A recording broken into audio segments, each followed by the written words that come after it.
माता की, भारत माता की। मंच पर विराजमान प्रदेश भारतीय जनता पार्टी के अध्यक्ष श्रीमान भावना दास सिंह जी, चुनाव के संयोजक चौबा सिंह जी, मणिपुर के महाराजा आदरणीय श्री लाइशेम्बा सानाजाओबा, डॉक्टर जितेंद्र सिंह जी, किरण रिज्जू जी, हेमंत बिस्वा जी, विधायक श्रीमान विश्वजीत सिंह जी, पूर्व मुख्यमंत्री श्रीमान कोईजाम जी, भाजपा के पूर्व अध्यक्ष शांति कुमार शर्मा जी, सुश्री सोसो सैजा जी, डॉक्टर बोरो बाबू सिंह, श्रीमती शारदा देवी जी, श्रीमान भरत सिंह जी, श्रीमान निम्बू सिंह जी, और दोनों तरफ आज हमारे सभी उम्मीदवार यहां हमारे बीच में हैं। सभी हमारे उम्मीदवार जनता जनार्दन उनको आशीर्वाद दें।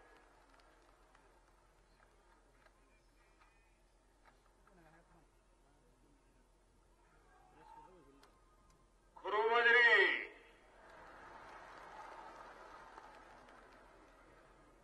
इमा मणिपुर खुरुमजरी,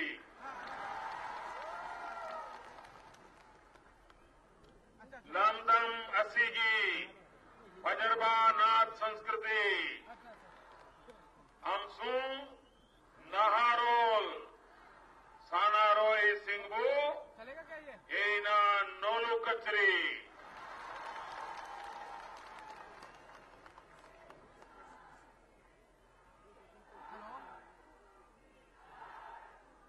भाइयों बहनों,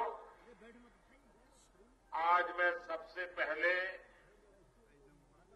मणिपुर के लिए एक शिकायत करना चाहता हूं, कंप्लेन करना चाहता हूं। करूं? लेकिन आप बुरा मान जाएंगे तो करूं? कंप्लेन करूं? बुरा नहीं मानेंगे ना? पक्का नहीं मानेंगे? एकदम पक्का।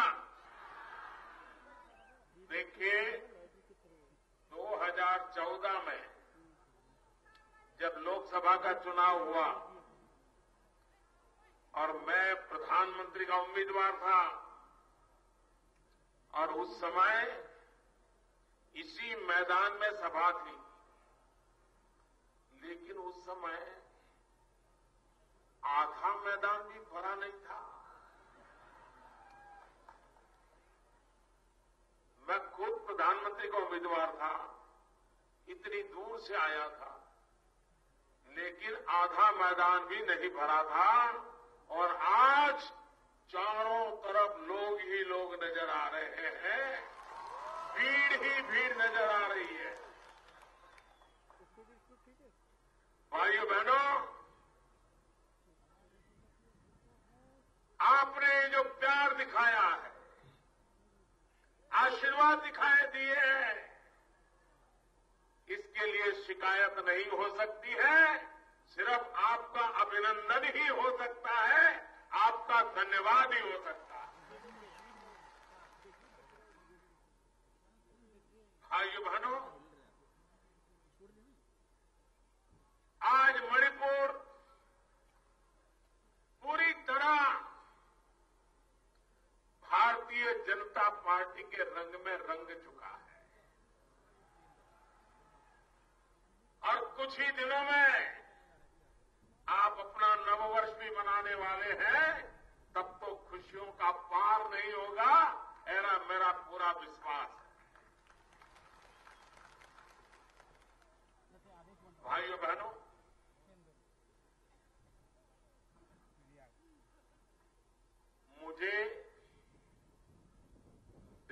आपने जिम्मेवारी दी, अभी 2.5 साल हुआ है और यहां मुख्यमंत्री 15 साल से बैठे हैं। कोई काम नजर आता है क्या? कोई काम नजर आता है क्या? मणिपुर का भला किया क्या? विकास के काम किए क्या? नौजवान को रोजगार के लिए कुछ किया क्या? आप मुझे बताइए। मणिपुर जो हमारे पूरब का स्विट्जरलैंड माना जाता है,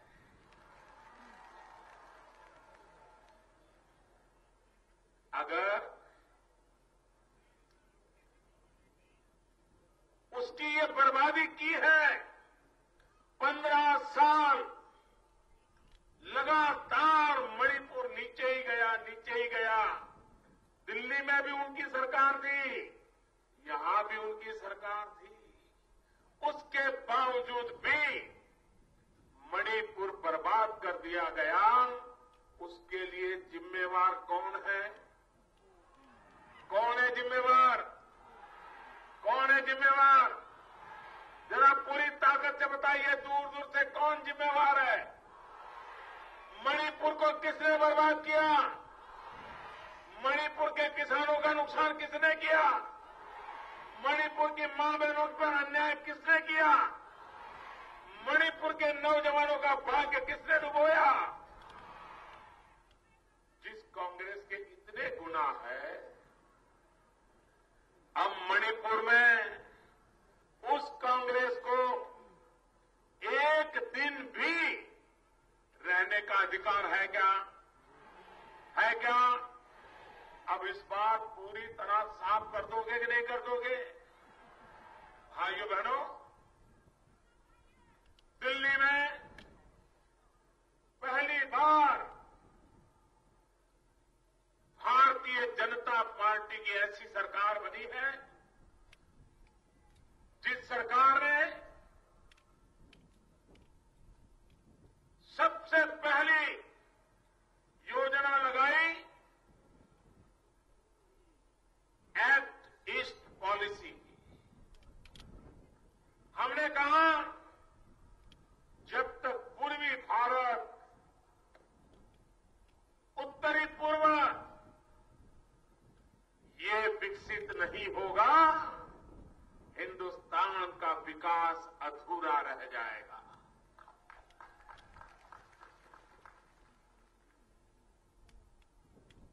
प्राकृतिक संपदा से हरा भरा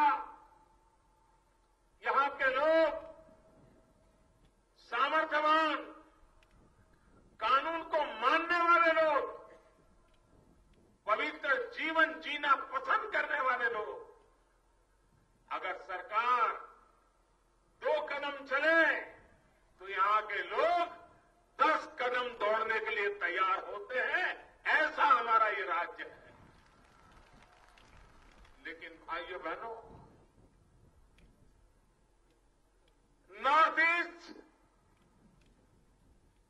पुरानी सरकार कांग्रेस ने राजनीति का खेल का मैदान बना दिया। एक जनजाति को दूसरी जनजाति के साथ लड़ाना, चुनाव आ जाए तो विकास की चर्चा नहीं करना, काम का हिसाब नहीं देना, सिर्फ एक जाति को, एक जनजाति को दूसरी जनजाति के खिलाफ भड़का देना, लड़ाई करवा देना और बीच में से अपना उल्लू सीधा कर लेना, यही कारोबार चला है। भाइयों बहनों, ये मणिपुर को बर्बाद करने वाले इनके तौर तरीके ये खत्म होने चाहिए कि नहीं होने चाहिए? मणिपुर की एकता, मणिपुर का विकास, मणिपुर का भला, यही हमारा सपना हो या चाहिए कि नहीं? कोई भी जनजाति हो, पहाड़ी हो या तराई हो, शहर हो या गांव हो, हर किसी का एक समान रूप से भला होना चाहिए कि नहीं होना चाहिए? किसी के साथ अन्याय नहीं होना चाहिए ना? मैं आज आपके बीच में ये विश्वास दिलाने आया हूं कि एक बार भारतीय जनता पार्टी को मणिपुर में सेवा करने का अवसर दीजिए।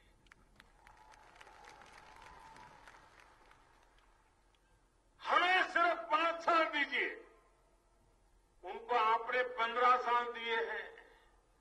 15 साल में जो काम उन्होंने नहीं किया है, मैं आपको विश्वास दिलाता हूं, भारतीय जनता पार्टी की सरकार 15 महीने में वो करके दिखाएगी आपको।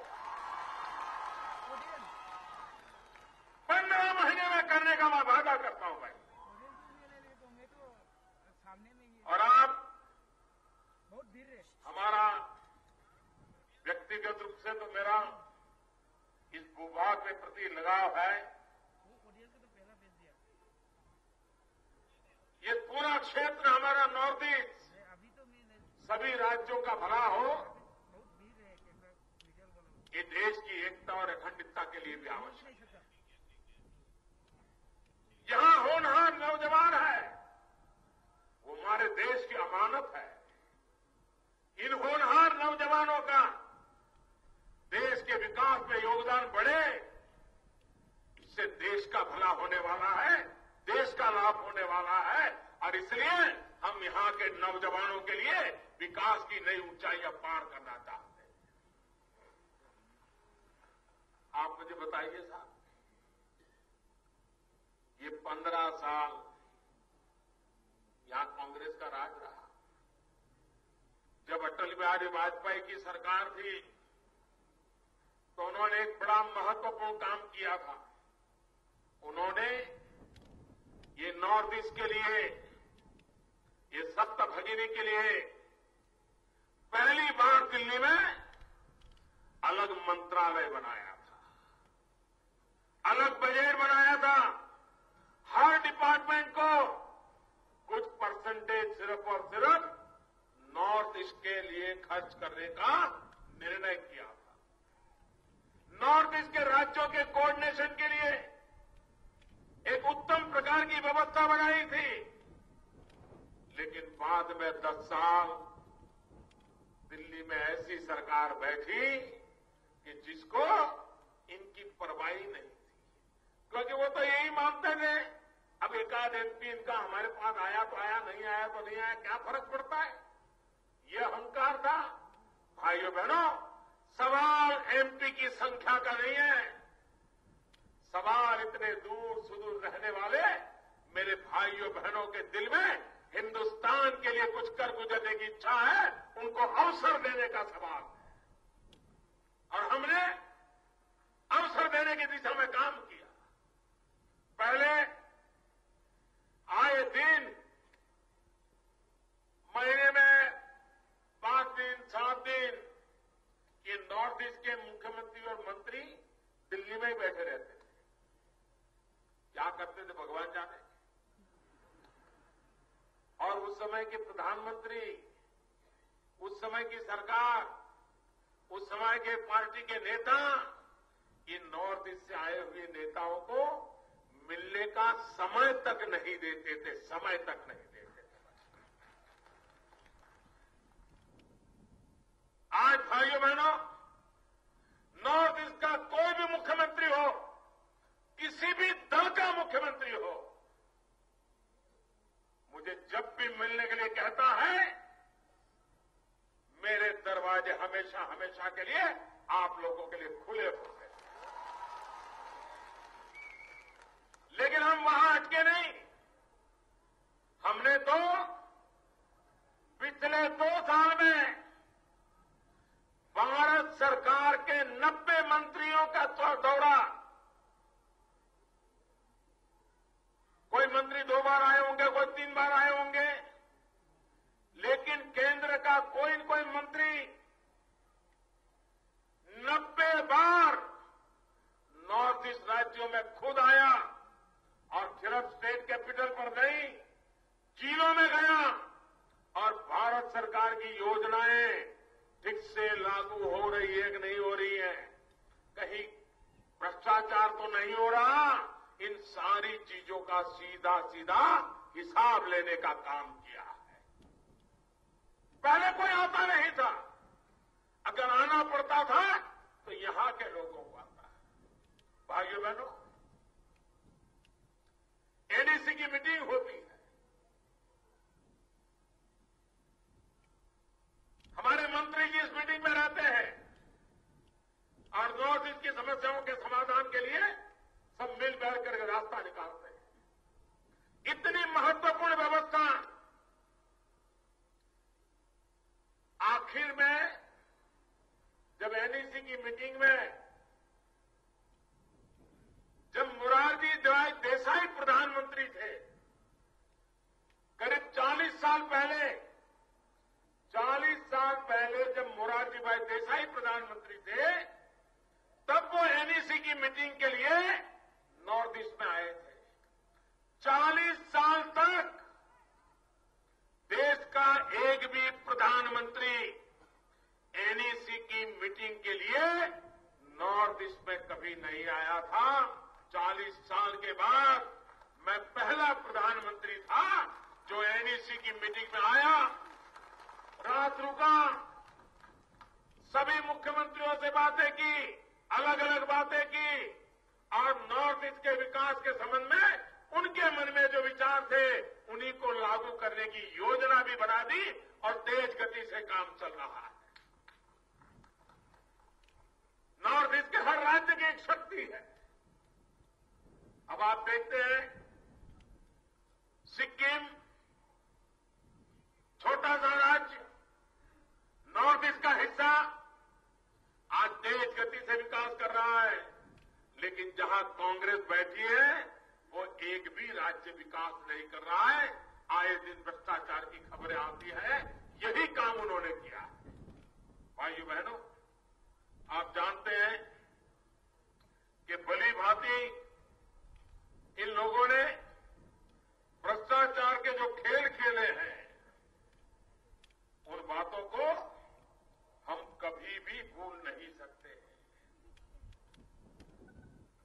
आज भी मणिपुर इतना समृद्ध इलाका, वहां गरीबी की रेखा के नीचे जीने वालों की संख्या में 15 साल रहने के बावजूद भी कोई प्राथमिक परिवर्तन भी नहीं ले पाए। अगर गरीबों के प्रति इनकी इतनी उदासीनता है तो भाइयों बहनों, मेरे मणिपुर का विकास कैसे होगा? यहां पर भ्रष्टाचार की खबरें आए दिन, क्योंकि यहां तो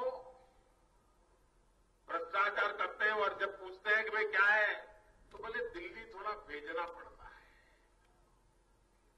ये बोलते हैं यहां के नेता।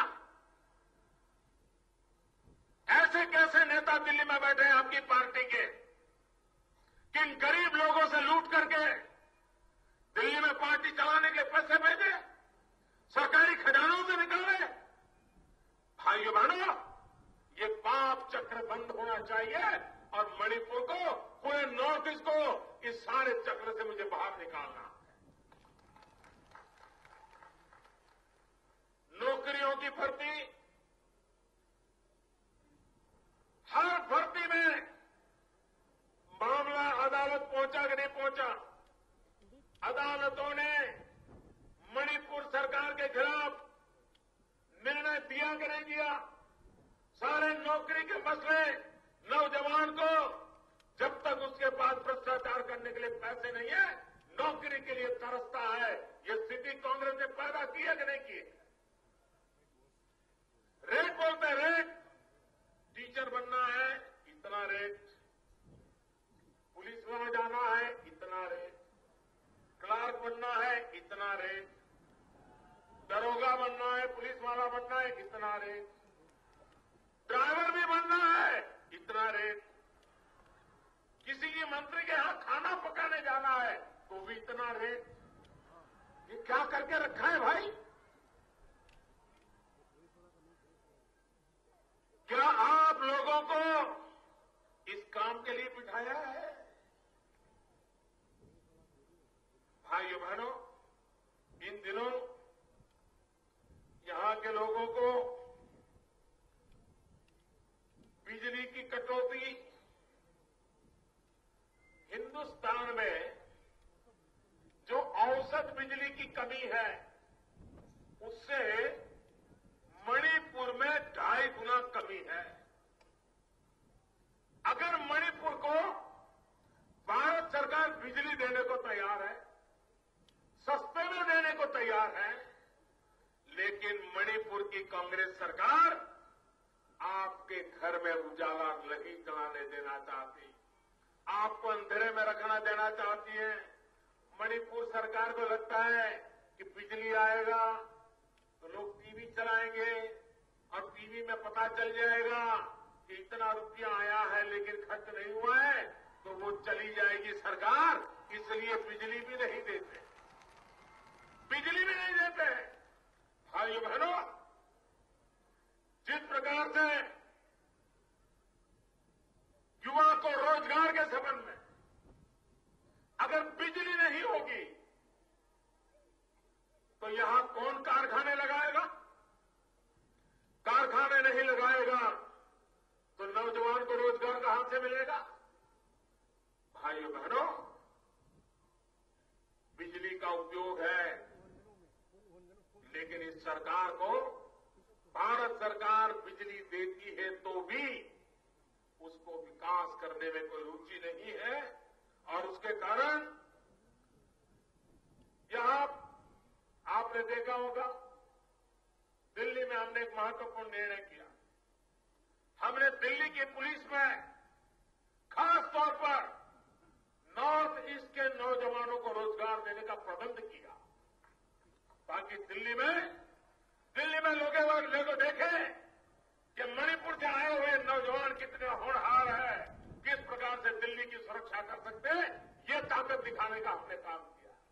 मैंने हिंदुस्तान के और राज्यों को भी कहा है कि आप भी अपने यहां पुलिस में नॉर्थ ईस्ट के नौजवानों को बुलाइए, उनकी सेवाएं लीजिए और देश को एक विश्वास दिलाइए कि नॉर्थ ईस्ट में हमारे जो होनहार नौजवान हैं वो हिंदुस्तान के किसी भी कोने में जाकर के मां भारती की सेवा कर सकते हैं, जन सामान्य की रक्षा कर सकते हैं।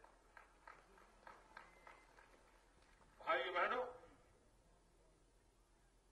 यहां पर शिक्षा का अधिकार का मुद्दा हो, रोजगार का मनरेगा की योजना हो, एक भी चीज भारत सरकार के पैसे मिल रहे हैं लागू करने में उनको रुचि नहीं है। रुपया आते हैं, किसी के घर चले जाते हैं। मैं तो हैरान था जब मैंने 8 नवंबर को रात को 8 बजे टीवी पर आकर के कहा कि मेरे प्यारे देशवासियों, और 1000 और 500 की नोट बंद कर दी तो सबसे पहले कांग्रेस के नेता भागा भाग करने लगे। क्या हो गया?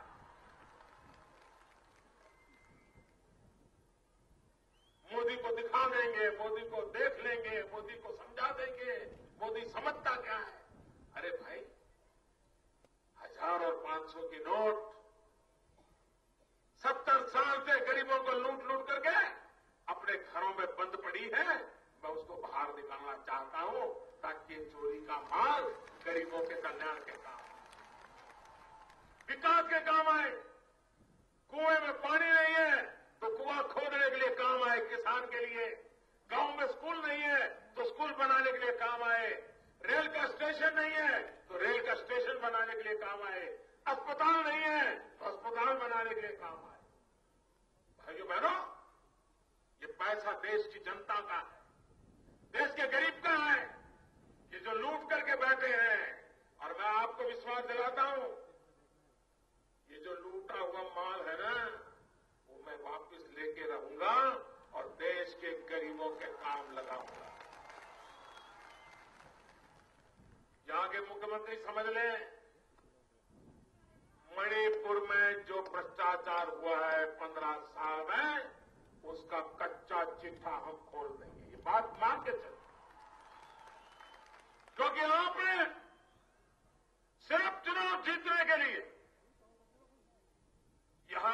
समाजों को एक दूसरे का दुश्मन बना के रख दिया।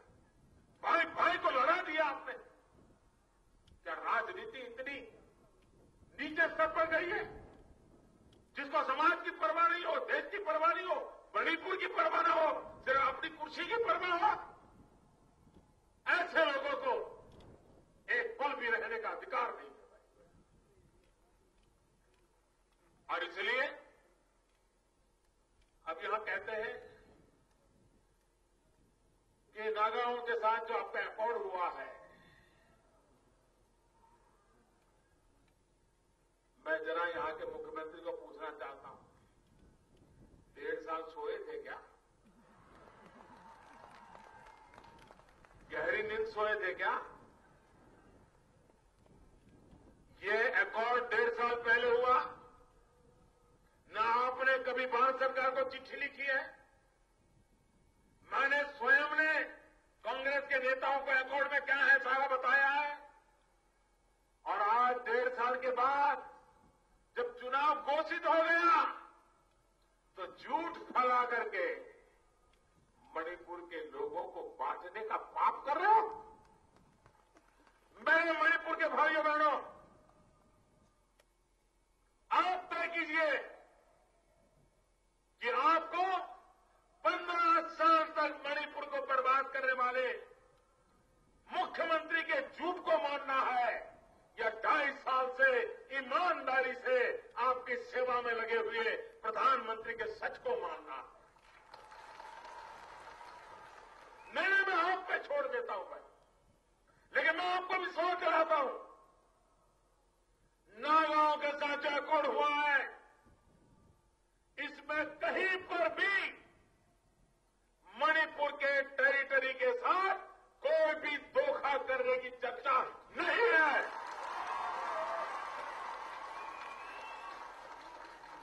इतना झूठ बोल रहे हो?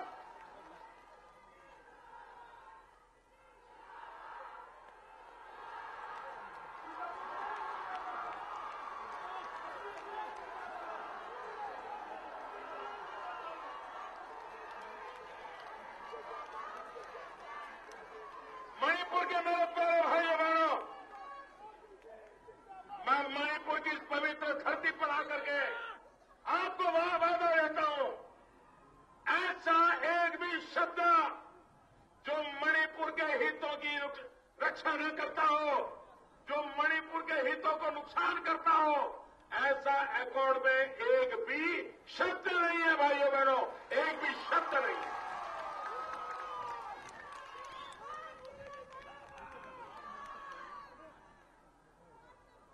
आप झूठ बोल रहे हो भाइयों बहनों। ऐसी कैसी सरकार जिसकी जिम्मेवारी है कि अपने राज्य के नागरिकों को जरूरी सारी चीजें मुहैया कराना, दवाइयां चाहिए दवाइयां मिलनी चाहिए, अनाज मिलने का हो तो अनाज मिलना चाहिए, नमक की जरूरत हो नमक मिले, चीनी की जरूरत हो चीनी मिले, पेट्रोल केरोसिन की जरूरत हो तो पेट्रोल केरोसिन मिले, डीजल की जरूरत हो डीजल मिले। आप मुझे बताइए, ये पहुंचाने की जिम्मेवारी राज्य सरकार की है कि नहीं है? जरा जोर से बोलिए, राज्य सरकार की है कि नहीं है? राज्य सरकार की है कि नहीं है? कहीं कोई भी रुकावट करता है तो उनको हटाने की जिम्मेवारी राज्य सरकार की है कि नहीं है? भाइयों बहनों, कानूनन हिंदुस्तान का संविधान कहता है ये पूर्णतः जिम्मेवारी मणिपुर के मुख्यमंत्री की है, मणिपुर की सरकार की है, मणिपुर की पुलिस की है। उसके बाद भी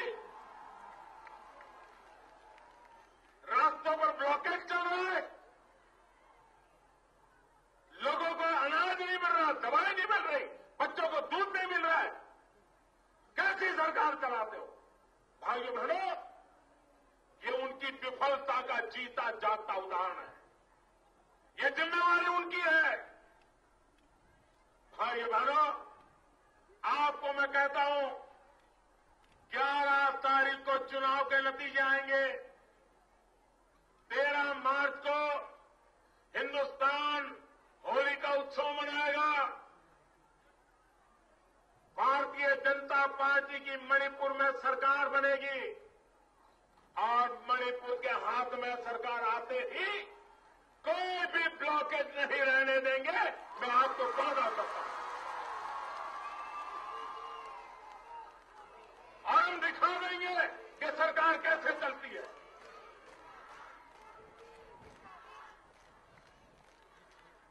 और आप देखिए, ये पाप करने वाले और उसको शायद एक कांग्रेस का खेल देखिए, इधर लोगों को भड़काना और उधर बंद करने वालों को पैसा देना।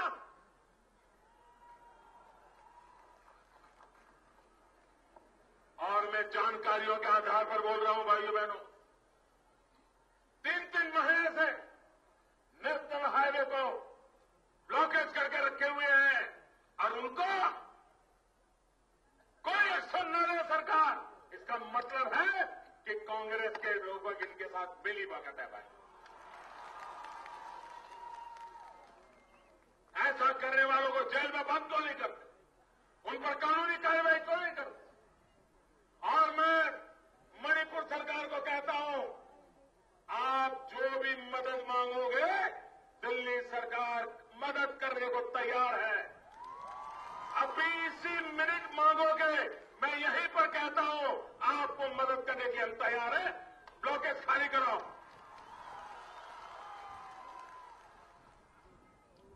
भाइयों बहनों, चुनाव जीतने के लिए जनता पर इतना जुल्म करें, जनता को भूखा रहने के लिए मजबूर करें, चुनाव जीतने के लिए जनता को गाने बजारी में माल खरीदने के लिए मजबूर करें। भाइयों बहनों, ऐसी निर्दलीय, निर्दय, पूरी तरह निर्दय ऐसी सरकार को 1 मिनट मणिपुर में रहने का हक नहीं है भाई। मणिपुर के लोगों ने ऐसी सरकार को सजा करना चाहिए भाइयों बहनों। और ये चुनाव मौका है, आपके साथ एक खिलवाड़ किया है और आप पुराना इतिहास देखिए, हर चुनाव के पहले ऐसा ही ड्रामा किया है उन्होंने, ऐसा ही खेल खेला है, भाई के साथ झगड़ा करवा दिया है और अपना उल्लू सीधा किया है। लेकिन तब तो दिल्ली में आपकी सरकार थी तो आपकी गाड़ी चलती थी, अब आपको हिसाब देना पड़ेगा। दिल्ली में मोदी बैठा है।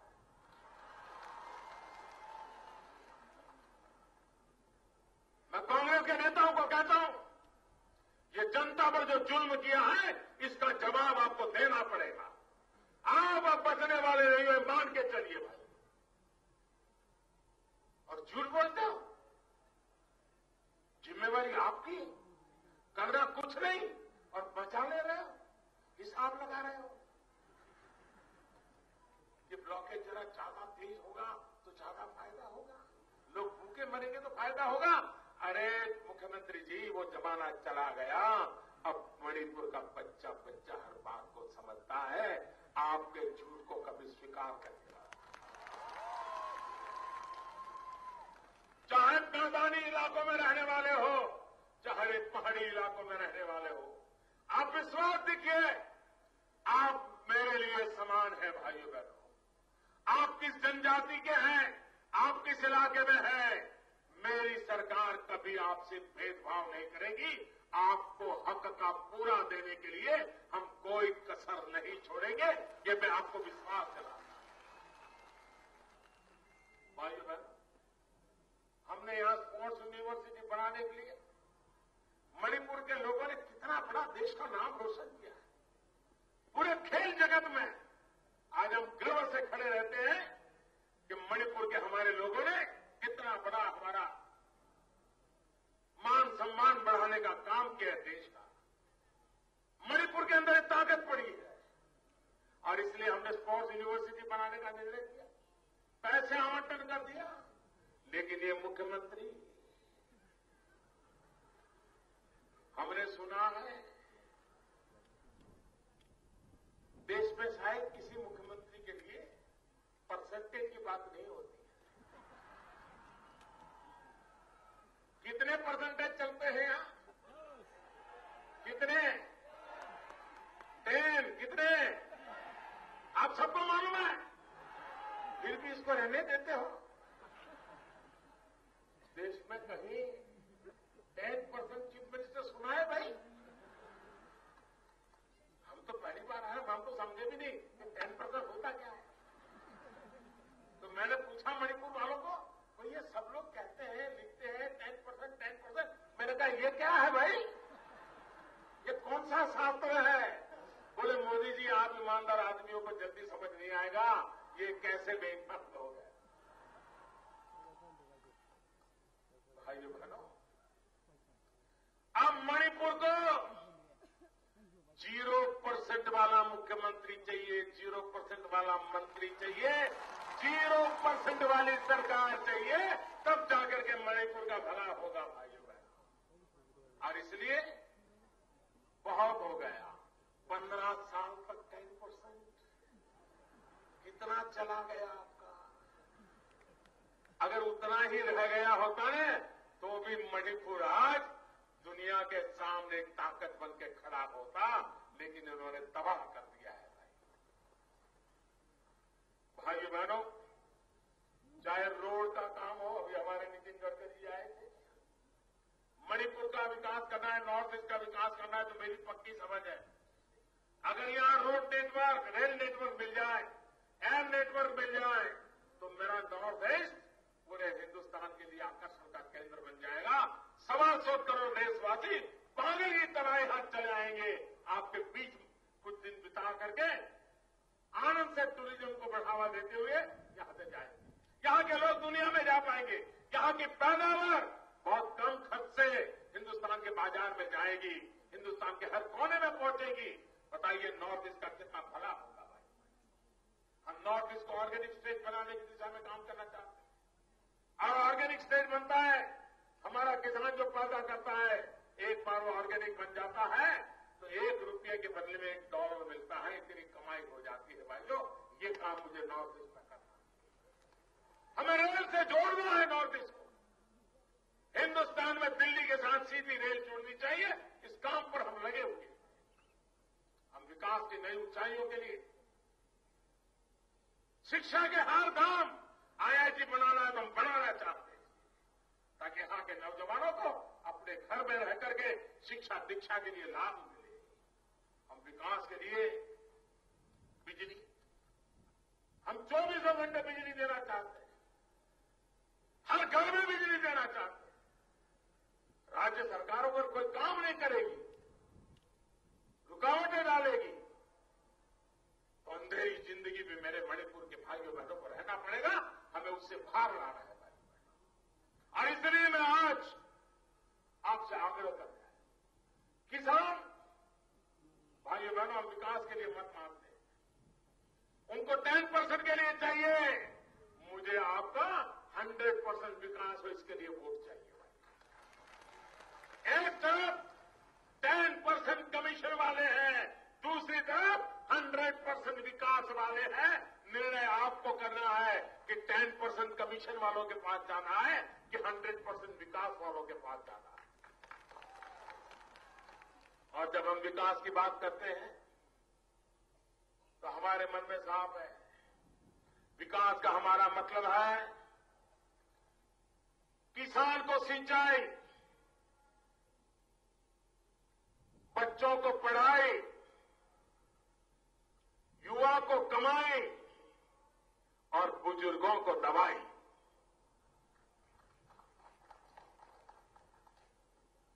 भाइयों बहनों, हम किसान को उसकी जो आवश्यकताएं हैं उस पर बल देना चाहते हैं। एक समय था हमारे किसान को यूरिया चाहिए, महीनों तक यूरिया नहीं मिलता था। किसान को यूरिया समय पर चाहिए। सरकारों को परवाह नहीं, सिर्फ प्रधानमंत्री को चिट्ठी लिख दो, सो जाओ। हमने किया नहीं, क्या कारण काले बाजारी में खरीद रहा है। हमने यूरिया का निकोटिन कर दिया, यूरिया की चोरी बंद हो गई, यूरिया की काले बाजारी बंद हो गई। जिस किसान को यूरिया चाहिए समय पर मिलने लग गया, जितना चाहिए इतना मिलने लग गया, काले बाजारी बंद हो गई। भाइयों बहनों, आज मध्यम वर्ग का परिवार भी हो, अच्छी खासी कमाई हो, लेकिन अगर घर में एक आध व्यक्ति बीमार हो जाए तो पूरा घर का बजट बर्बाद हो जाता है, सब कुछ खत्म हो जाता है। बेटी की शादी रुक जाती है, बच्चे की पढ़ाई रुक जाती है। एक बीमारी अगर घर में आगे बढ़ी तो पूरा घर तबाह हो जाता है। डायबिटीज हो, हार्ट अटैक हो, कैंसर हो, पूरा परिवार डर जाता है, बस हो गया, मर गए, अब परिवार बचेगा नहीं। भाइयों बहनों, मध्यम वर्ग का व्यक्ति, गरीब व्यक्ति, उसकी सेवा कैसे होगी? हम आए सरकार में, हमने सोचा कि गरीब मध्यम वर्ग का व्यक्ति अगर इतनी दवाई महंगी होगी तो वो बचेगा क्या, उसका परिवार बचेगा क्या? वो तो बीमारी के कारण मरेगा, लेकिन परिवार आर्थिक बोझ के कारण मर जाएगा। हमने दवाई बनाने वाली कंपनियों को बुलाया, हमने जरा पूछताछ की। हमने कहा भैया 30-30 हजार रुपये में गोलियां बेचते हो आप, 30,000 रुपया, अगर महीने में 2 गोली खानी है तो भाइयों बहनों वो बेचारा 7,000 रुपया कहां से लाएगा? हमने कहा इतनी दवाइयां महंगी कैसे आती है भाई, कैसे बनाते हो, क्या डालते हो अंदर, जरा कितनी कीमत होती निकालो। शुरू में तो बताते ही नहीं थे, लेकिन हम तो अटकने वालों में तो है नहीं, हम जरा पूछ लेंगे, बताओ भाई। भाइयों बहनों, पूरी जांच पड़ताल करके हमने नियम बना दिया। 800 दवाइयां जो लोगों को जीवन मरण के लिए जरूरी होती है, हमने उसके दाम तय कर दिए, और जो दवाई 30,000 रुपये में बिकती थी, आज उसको 3,000 रुपये में बेचने के लिए मजबूर कर दिया। जो दवाई की गोली 80 रुपये में बिकती थी, वो 12 रुपये में बिकना शुरू हो गया। आप बताइए गरीब का भला हुआ कि नहीं हुआ, मध्यम वर्ग का भला हुआ कि नहीं हुआ? भाई, आजकल हृदय रोग की बीमारी होती है, दिल का दौरा पड़ जाता है, हार्ट अटैक आता है, भागे भागे डॉक्टर के पास जाते हैं। अब हमें तो पता नहीं अंदर क्या हुआ है, दर्द हो रहा है, तो डॉक्टर देख करके बता देता है कि इनकी नली के अंदर खून जाने का, ब्लड जाने का रास्ता ही बंद हो गया है, वो रास्ता खोलना पड़ेगा। तो इसके लिए अंदर बोले अंदर स्टेंट लगाना पड़ेगा। और फिर डॉक्टर बताता है कि ये देसी स्टेंट है, इंडिया का बना हुआ है, ये लगाओगे तो 45,000 रुपया होगा। ये विदेश से लाए हैं, ज्यादा अच्छा है, ये लगाओगे तो 1.25 लाख 1.5 लाख रुपया होगा। अब बेचारा मृत्युशैया पे पड़ा है, हृदय रोग का बीमारी है, मां बाप को, बच्चों को, भाई को, बहन को, पत्नी को, सबको लगता है बचना चाहिए।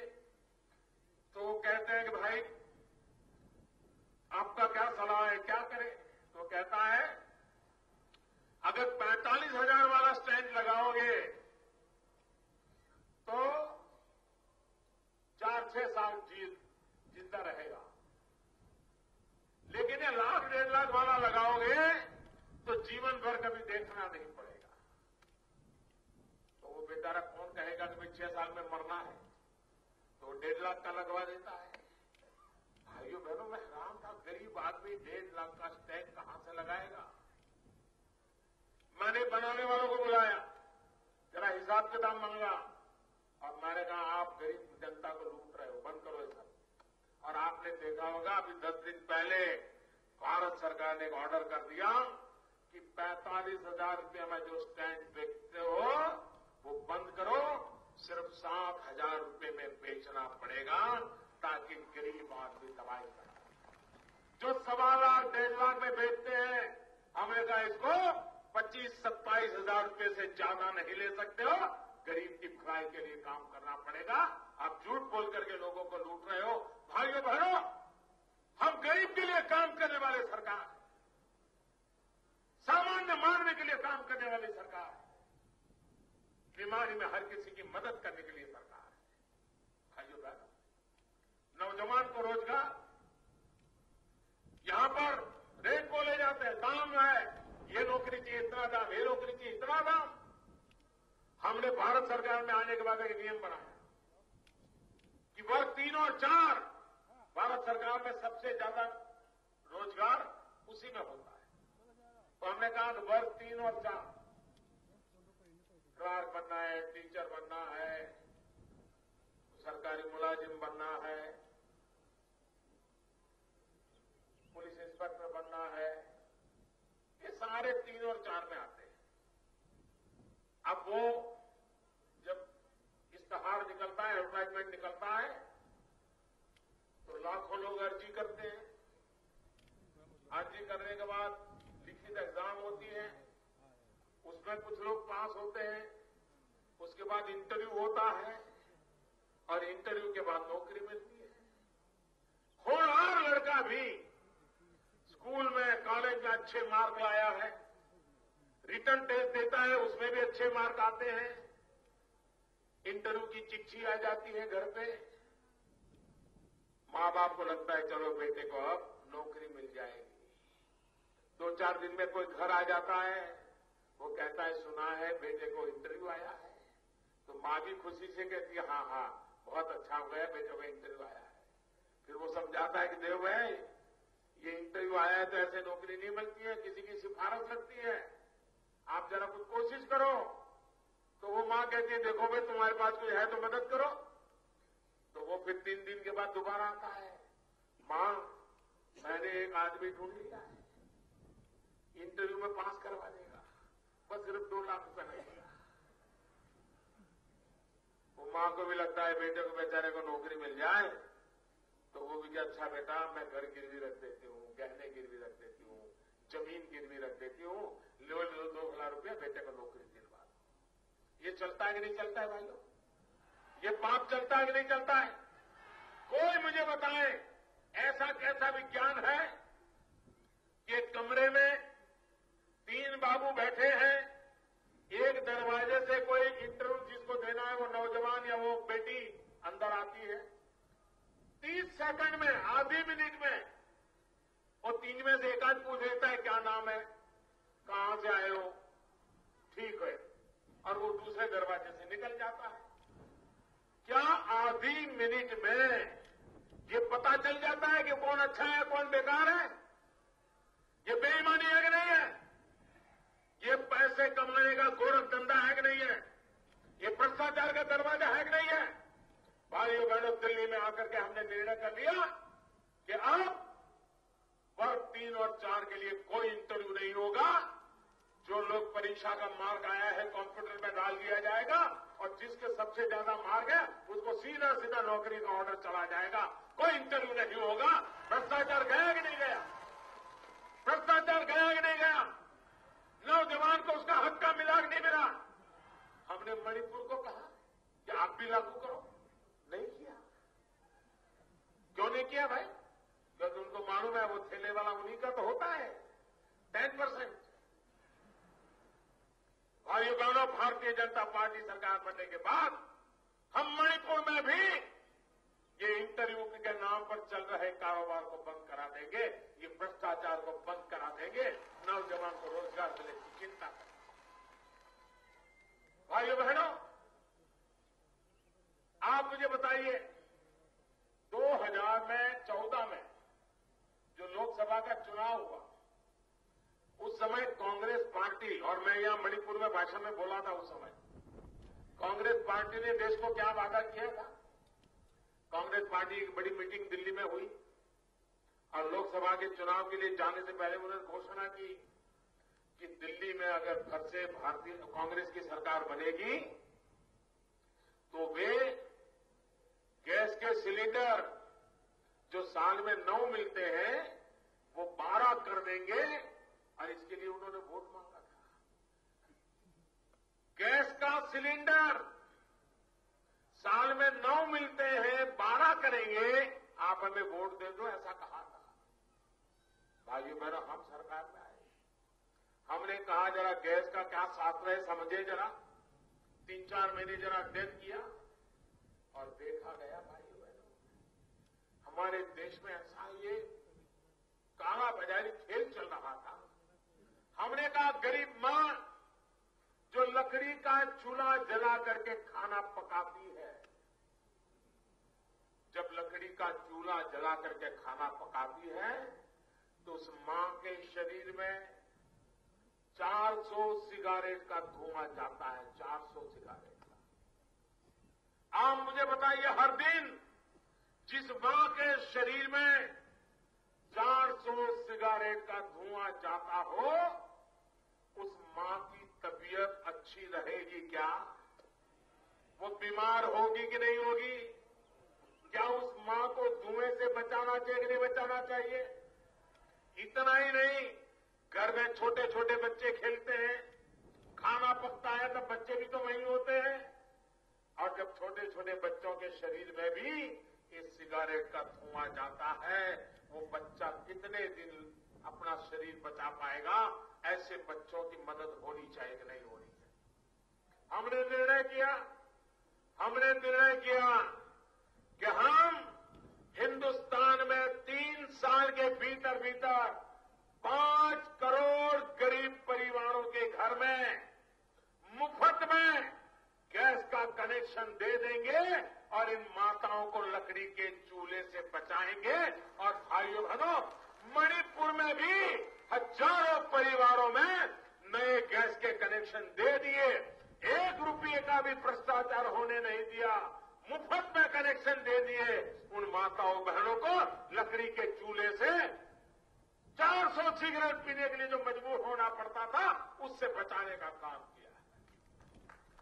भाइयों बहनों, अगर विकास यही मकसद हो, विकास यही मंत्र हो, तो हम मणिपुर को हिंदुस्तान में नई ऊंचाइयों पर ले जा सकते हैं, टूरिज्म बढ़ा सकते हैं, यहां के नौजवान हो रहा है, यहां की बेटियां होनहार है, भारत के सामर्थ्य में नई ताकत जोड़ने के सामर्थ्य रखने वाले लोग हैं, उनको लेकर के हम विकास की ऊंचाइयों को पार करना चाहते हैं। और इसलिए आज मैं मणिपुर की धरती पर आया हूं, पूरे राज्य के लोगों को इस जनसभा के माध्यम से मैं प्रार्थना करना चाहता हूं, एक बार भारतीय जनता पार्टी को वोट देकर के 5 साल सेवा करने का मौका दीजिए।